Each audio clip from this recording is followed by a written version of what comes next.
Non, je dis à soir, je boirai pas. Bienvenue Hugo, salut. Salut. Ça va bien? Très bien. Merci de nous accueillir chez toi encore. Plaisir. Alors, on a Noble Sélection qui nous a apporté 4 Killerman.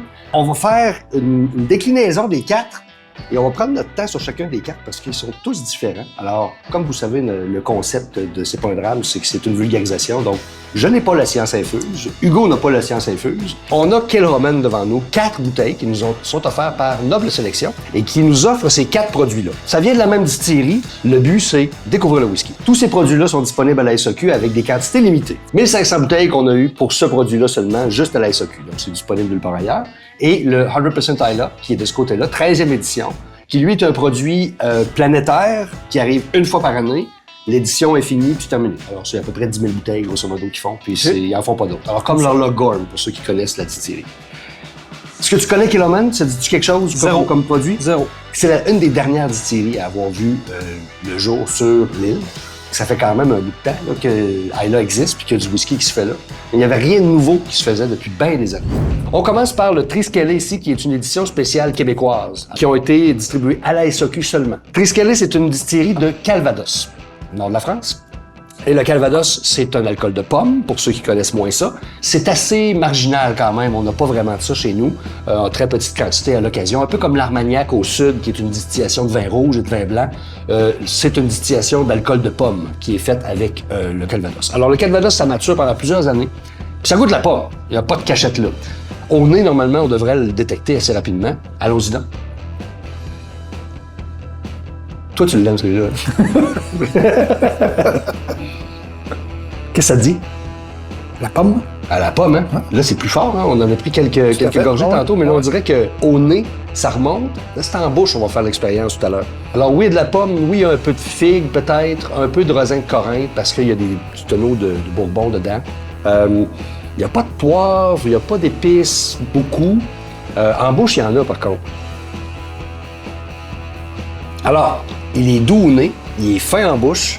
La pomme est présente, mais faut la chercher. À la première gorgée, elle vient pas spontanément. Le raisin de Corinthe revient. Un peu de vanille, c'est bon. Il n'y a pas d'épices, tant que ça. Je m'attendais à en avoir, mais il n'y en a pas. On est loin de la tarte aux pommes. Ouais, on est loin de la tarte aux pommes. Ouais. On pourrait s'attendre à ça, pourtant.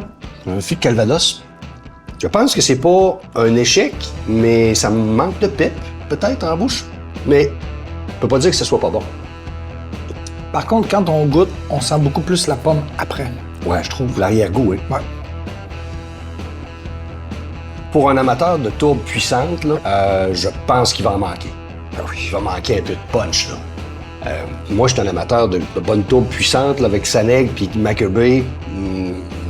On peut pas se sauver, on va dire ça comme ça. La tourbe est franche, puis elle est là. Dans celui-là, je ne sais pas si c'est le fait du Calvados, du fût de Calvados, qui l'aurait étiré, qui l'a atténué. Mais la finesse du Calvados fait que il manque un peu de puissance, je trouve, par rapport à Killerman d'habitude. Je ne veux pas dire que c'est un whisky qui est déplaisant, au contraire, il est très bon. Ben oui, ben oui. Mais si on le compare à ses congénères de la même distillerie, il manque un peu de cette note caractéristique de Killerman, qui est un peu plus puissant que ça. C'est une distillerie qui ne fait que de la tourbe, alors on a l'habitude d'en avoir beaucoup dans notre verre. Puis, il y en a, ça, il n'y a pas de doute, mais le pep qu'on a l'habitude de retrouver est moins là. Par contre, Moi, je le sens, la pomme, là. la pomme est plus présente quand on a pris une ou deux gorgées. Ouais, là. On cherche pas la puissance, mais on découvre mieux la complexité du whisky. Très intéressant produit. J'ai envie de le finir parce que ça sent beaucoup la pomme. Ça sent... Oui, hein? Ouais. On n'a pas ce feeling-là tantôt, c'est drôle. Non, hein? C'est comme s'il me déstabilisait toutes les fois que je l'essaye, celui-là. Avec une tarte, je pense que ça serait fantastique. Même un genre de potage ou panais ou quelque chose de ce genre-là. Fait que c'est une surprise pour moi, une surprise qui, au début, m'a bien déstabilisé, mais qui, finalement, quand on y pense, avec un potage semi-sucré, comme au panais, par exemple, qui était assez sucré, le panais. Un boudin. Ah oui.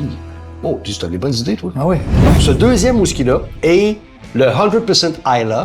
C'est un produit qui est distribué une fois par année, un mélange unique. Mais il est bon, hein? Au moment où on va diffuser cette capsule-là, il n'en restera plus. Oh, ça sent bon, cette affaire-là. Puis en bouche, il est chocolaté. C'est balancé, là, complètement.